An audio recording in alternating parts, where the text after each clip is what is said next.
नमस्कार दोस्तों, स्वागत है। एक नई वीडियो में बात करने वाले हैं। बिहार में गन्ना फॉर्म भरे जा रहे हैं। अब गन्ना फॉर्म जो है ऑनलाइन आवेदन शुरू कर दिया गया है। पहले मैंने आप लोग को वीडियो बना के बताया था कि आप जो है फॉर्म डाउनलोड करेंगे और उसको जो है बीएलओ के पास जमा करेंगे, या बीएलओ जो है खुद आपके घर जा जाके जो है वो गन्ना फॉर्म भरेगा और उसमें जो भी जरूरी डॉक्यूमेंट्स आपसे मांगेगा और वो जो है अपलोड करेगा वेबसाइट पे। लेकिन अब जो है कोई भी आम नागरिक जो है डायरेक्टली ऑनलाइन पूरा प्रक्रिया को कंप्लीट करेगा। गन्ना फॉर्म ऑनलाइन कैसे भरना, इसकी पूरी इंफॉर्मेशन हम आपको इस वीडियो में बताने वाले हैं। वीडियो को लास्ट तक देखिए। आपको क्लिक करना है। जैसे ही आप यहाँ पर क्लिक करेंगे आपके सामने ये पॉपअप आएगा। पहला काम क्या करें, इस पॉपअप में आपकी तमाम जानकारी बताई गई है कि ऑनलाइन अगर करना है तो कैसे ऑनलाइन कर सकते हैं। आप वो चीज़ों को देख सकते हैं और यहाँ से इसको मैं क्लोज करता हूँ। यहाँ पर एक नया लिंक ऐड कर दिया गया है, फिल इनुमरेशन फॉर्म ऑनलाइन, जिस पर आपको क्लिक करना है। अब यहाँ पर क्या है ना कि आप अपना मोबाइल नंबर या अपना वोटर आईडी कार्ड का जो नंबर है, जो कि आपका ईपिक नंबर होता है, उससे डालेंगे। तो आपके पास जो भी मोबाइल नंबर हो अपना मोबाइल नंबर डालें। ये कैप्चा कोड जो दिख रहा है ना उससे डालें। अगर ये समझ में ना आए तो इससे रिफ्रेश वाले पे क्लिक करेंगे ना तो दूसरा आएगा, फिर भी ना समझ में आए तीसरा आएगा। आप रिफ्रेश करेंगे और उससे फिल कर रिक्वेस्ट ओटीपी वाले विकल्प पर क्लिक करना है। अब आपके नंबर पर एक ओटीपी मिला है, उसे डालकर जैसे ही वेरीफाई एंड लॉगिन वाले विकल्प पर क्लिक करेंगे इस प्रकार का इंटरफेस आएगा। अब यहाँ पर बोला गया है कि आप अपना जो है ईपिक नंबर, जिसे हम लोग वोटर आईडी कार्ड नंबर के रूप में जानते हैं, उसे यहाँ पर फिल करना है और सर्च वाले विकल्प पर क्लिक करना है। सर्च करते ही यहाँ पर देखेंगे ना प्री फिल्ड इन्फॉर्मेशन आपका आता है, जिसमें आपकी इन्फॉर्मेशन जैसे आपका जो भी नाम है, आपका ईपिक नंबर, आपका जो भी सीरियल नंबर है, पार्ट नंबर और पार्ट नेम जो है वो, इसके अलावा एससी पीसी जो नेम है वो, आपका स्टेट जो है वो देखने को मिलता है। अब यहाँ पर क्या है ना कि आपको सबसे पहला काम करना है कि आपको अपना मोबाइल नंबर देना है और एक ऑप्शन मिलता है सेंड ओटीपी का, जिस पर क्लिक करेंगे। जो नंबर अवेलेबल है वो नंबर डालकर सेंड ओटीपी पर क्लिक करना है। आपके नंबर पर जो ओटीपी मिला है उसे डालकर वेरीफाई ओटीपी वाले विकल्प पर क्लिक करेंगे। अब यहाँ पर देखेंगे ना आपका डैशबोर्ड आएगा, आपका मोबाइल नंबर वेरीफाई दिखाएगा। यहाँ पर क्या है ना कि आपका जो भी पासपोर्ट साइज का फ़ोटो है उस फोटो को अपलोड करना है। फ़ोटो जो होगा 2 MB से नीचे का होना चाहिए। तो यहाँ से मैं अपना फ़ोटो जो है सिलेक्ट करता हूँ और फ़ोटो को अपलोड करता हूँ। फिर इस प्रकार देखेंगे ना आपका फ़ोटो यहाँ पर अपलोड हो गया है। अब नीचे आएंगे तो जो भी आपका डेट ऑफ बर्थ है ना, अपना डेट ऑफ बर्थ यहाँ पर बताना है। इसके लिए डेट ऑफ बर्थ के लिए कोई ना कोई एक प्रूफ आपको दिखाना होगा, तो जो भी आपके डॉक्यूमेंट पर डेट ऑफ बर्थ है वही डालेंगे। ये नहीं कि अपने मन से कुछ भी डाल दिए। अब जो भी डेट ऑफ बर्थ है तो डेट ऑफ बर्थ के लिए यहाँ पर देखिए आपको कैलेंडर मिलता है।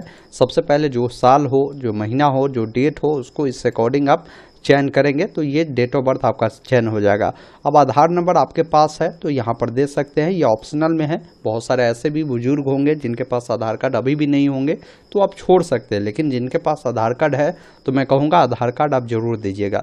फिर यहाँ पर आपसे पूछा गया है कि आपका जो गार्जियन है उसका नाम क्या है। गार्जियन के तौर पर आपके फादर हो सकते हैं तो फादर का नाम देंगे, या लीगल गार्जियन कोई और है आपका तो उनका नाम आप दे सकते हैं। तो मोस्टली केस में फादर होते ही हैं सबके, तो फादर का जो भी नाम होगा आप लिखेंगे। और फादर का अगर वोटर कार्ड बना है तो वोटर कार्ड का जो भी ईपिक नंबर है यानी वोटर कार्ड नंबर है उससे आपको यहाँ पर देना है। देखिए ये ऑप्शनल में है, अगर आपकी इच्छा है देना तो दीजिए, नहीं देना चाहे तो छोड़ सकते हैं। लेकिन अगर अवेलेबल है, अगर है ऐसा वोटर आईडी कार्ड बना है, क्योंकि आपके अभिभावक है तो स्वाभाविक है बना होगा ही, छुपाने की कोई ज़रूरत है नहीं। आप ज़रूर उनका जो वोटर आईडी कार्ड नंबर है आप दे दीजिएगा। फिर माताजी का जो नाम है माताजी का नाम दीजिएगा। आप माताजी का जो भी वोटर आईडी कार्ड नंबर है उससे आपको यहाँ पर दे देना है।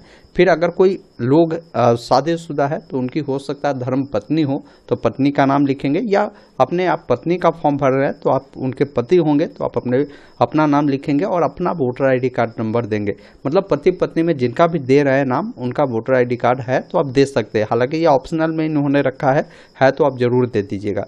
फिर यहाँ पर पूछता है कि इस फॉर्म को जो है आप कहाँ से फिलअप कर रहे हैं, वो पहले से लिखेंगे।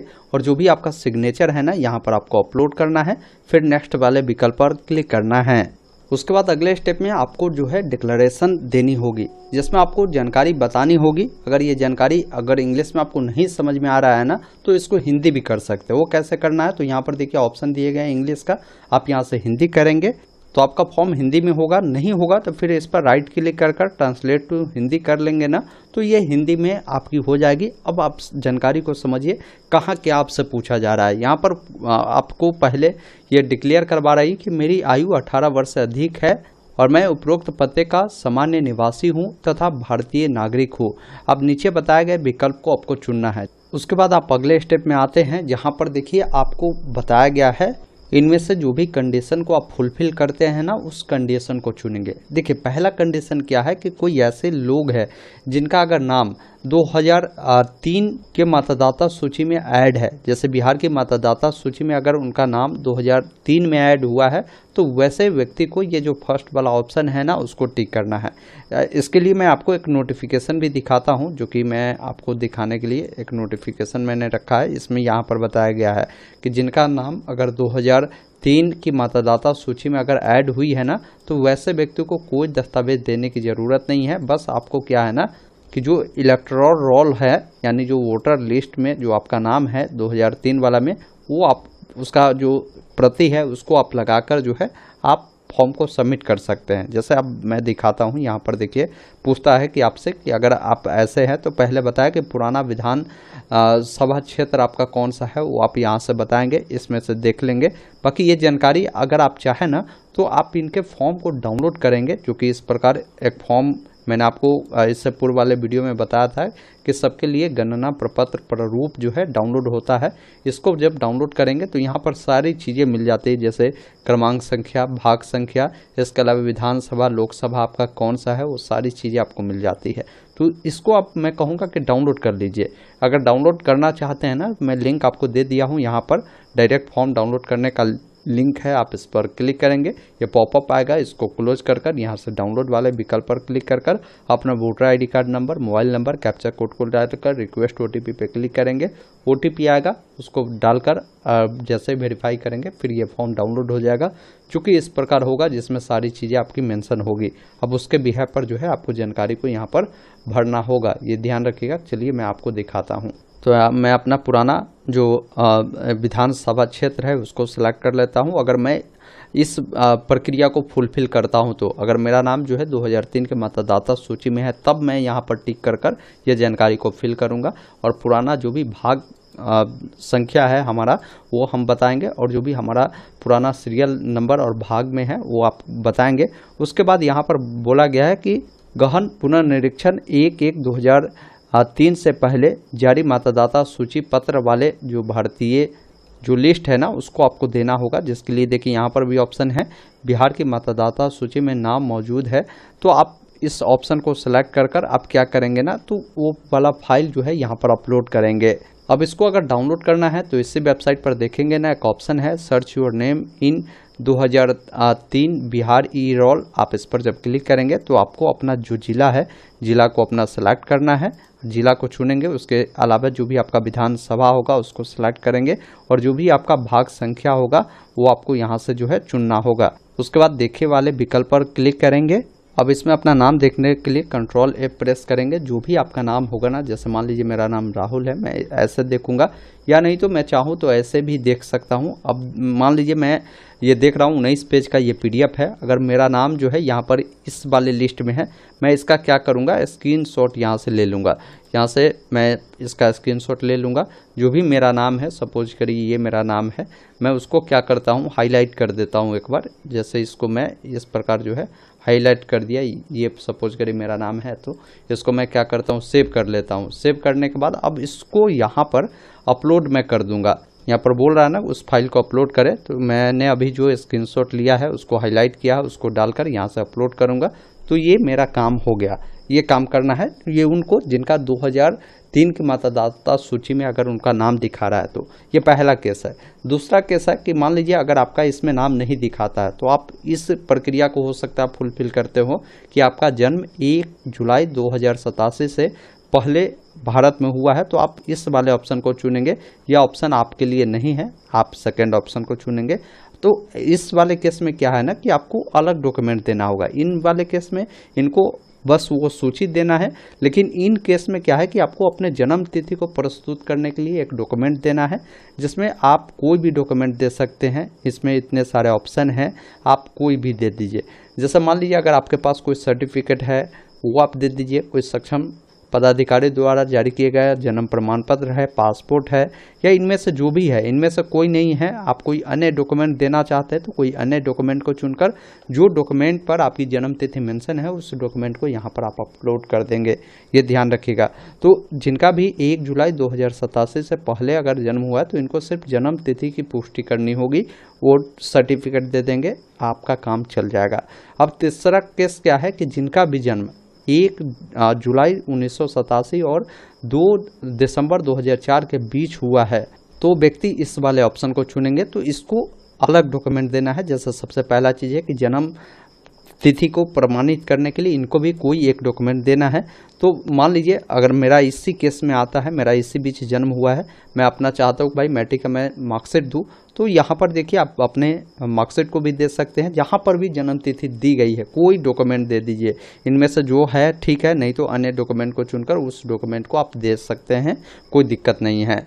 तो जैसे ही अपलोड करेंगे ये डॉक्यूमेंट आपका अपलोड हो जाएगा। ये आपका पीडीएफ में अगर देते हैं तो ये मैक्सिमम साइज आपका जो होगा 3 MB होगा और PNG JPG में 2 MB तक दे सकते हैं। उसके बाद यहाँ पर क्या है कि आपको एक और डॉक्यूमेंट देना होगा जो कि माता पिता की डिटेल प्रस्तुत करने होंगे। जैसे अगर पिता का करते हैं तो पिता को सेलेक्ट करेंगे, तो पिता का इनमें से कौन से डॉक्यूमेंट आप दे रहे हैं वो आप बताएंगे।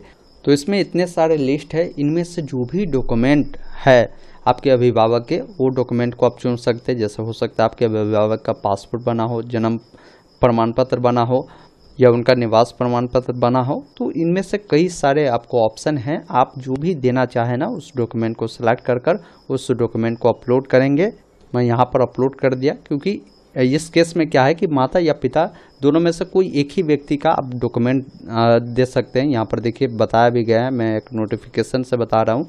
1 जुलाई 1987 से पहले वालों को क्या है ना, सिर्फ उनको अपना डॉक्यूमेंट देना है। लेकिन 1 जुलाई 1987 से 2 दिसंबर 2004 के बीच में जिनका भी जन्म है तो उनको अपना जन्म तिथि के लिए एक डॉक्यूमेंट देना है। माता या पिता में से किसी एक का आपको डॉक्यूमेंट देने की ज़रूरत है। तो अगर आप इस केस को फुलफिल करते हैं तो इतना कर दीजिएगा। उसके बाद कहीं भी कुछ करने की ज़रूरत नहीं है, नीचे आना है।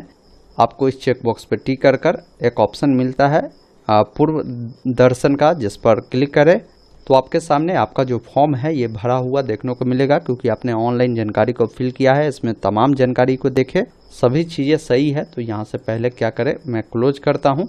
उसके बाद देखिए एक ऑप्शन मिलता है जमा करना, आप इस पर क्लिक करेंगे। अब मैं जमा अभी इसलिए नहीं करता हूँ क्योंकि अभी आपको और भी जानकारी हमको समझाना है।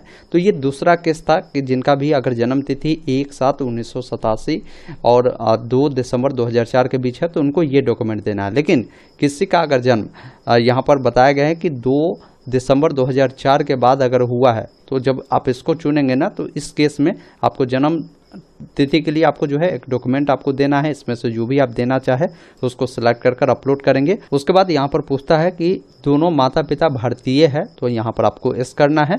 और यहाँ पर क्या है ना कि पिता के लिए एक डॉक्यूमेंट और माता के लिए जो है एक डॉक्यूमेंट आपको यहाँ पर देने की ज़रूरत होगी। इनमें से जो भी है या इनमें से नहीं है, अन्य डॉक्यूमेंट है तो अन्य डॉक्यूमेंट को चुनकर भी आप दे सकते, कोई दिक्कत नहीं है। ये चीज़ ध्यान रखिए। फिर अगला केस क्या है कि अगर भारत के बाहर अगर कोई व्यक्ति जन्मे हुए हैं, वो व्यक्ति अगर इसका फॉर्म भर रहे हैं तो आप इस ऑप्शन को चुनेंगे। इसमें से जो भी आपके पास डॉक्यूमेंट है, जैसे विदेश स्थित भारतीय मिशन द्वारा जारी किया गया जन्म जो प्रमाण पत्र है उसको दे सकते हैं, या अन्य डॉक्यूमेंट दे रहा है तो उसको चुनकर आप डॉक्यूमेंट को दे देंगे। उसके अलावा यहाँ पर अगला जो केस है कि कोई ऐसे व्यक्ति है जिनको पंजीकरण या नागरिकरण द्वारा नागरिकता प्राप्त हुई है, तो ऐसे केस में आप इसको सेलेक्ट कर इनमें से आप बता सकते हैं। अगर नागरिकता पंजीकरण प्रमाण पत्र है तो इसको चुनकर उसे देंगे, या अन्य डॉक्यूमेंट आप देना चाहते हैं तो इसको डालकर आप यहाँ पर अपलोड करेंगे। तो ये ध्यान रखिएगा। तो ये जो केस है ना, किसी एक ही केस को आप फुलफिल करते होंगे, ये नहीं कि सबका फुलफिल करते, जी नहीं। कोई एक ही विकल्प को चुनना है, जिसको भी आप फुलफिल करते हैं उस अकॉर्डिंग आप ऑप्शन को चुनकर डॉक्यूमेंट को अपलोड करें और उस डॉक्यूमेंट को अपलोड करें। अब यहाँ पर मैं क्या करता हूँ कि मैंने सारी चीज़ों को देख लिया है। अब यहाँ से मैं क्या करता हूँ, जमा करना है हमको, प्रीव्यू भी देख लिया। अब इस पर क्लिक करूँगा फिर आपसे ये पूछता है कि आप श्योर है अपना फॉर्म को सबमिट करना चाहते हैं। तो मैं यहाँ पर क्या करता हूँ, इस वाले विकल्प पर क्लिक करता हूँ क्योंकि हमें सबमिट करना है। इस प्रकार देखिए मेरा जो फॉर्म है सफलतापूर्वक सबमिट हो चुका है। अब आपको कुछ करने की ज़रूरत नहीं है, आपके नंबर पर भी मैसेज चला जाता है कि आपका जो फॉर्म है सक्सेसफुल सबमिट हो चुका है। उसके बाद दोबारा से जब आप फॉर्म को आप लॉगिन करेंगे, फॉर्म जब सबमिट हो जाएगा तो आप देखना चाहेंगे कि भाई मेरा हुआ है या नहीं, तो यहाँ पर बताएगा कि आपका ऑलरेडी सबमिट हो चुका है। अगर अभी भी इसका प्रीव्यू देखना है, कुछ एडिट करना है तो अभी भी आप एडिट कर सकते हैं क्योंकि इसका जो लास्ट डेट है ना, मैं आपको दिखा दूँ, लास्ट डेट इनका जो रखा गया है ये आपका 26 जुलाई तक है। इस बीच में फॉर्म को भर भी सकते हैं और एडिट भी कर सकते हैं। बाकी अगर आप ऑनलाइन फॉर्म को सबमिट कर देते हैं तो कहीं भी आपको फॉर्म को भेजने की या जमा करने की अब ज़रूरत नहीं है क्योंकि आपने ऑलरेडी ऑनलाइन ही सारी चीज़ों को सबमिट कर दिया है। यही अगर आप ऑनलाइन नहीं कर पाते हैं तो वैसे की स्थिति में आप अपने BLO को अपना जो फॉर्म है उसको डाउनलोड कर भरकर आप जमा कर देंगे। ये फॉर्म आपके BLO जो है अपने माध्यम से ऑनलाइन कर देंगे।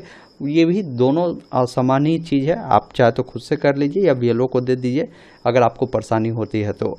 बाकी इस वीडियो को शेयर ज़रूर कर दीजिएगा। कोई डाउट है आप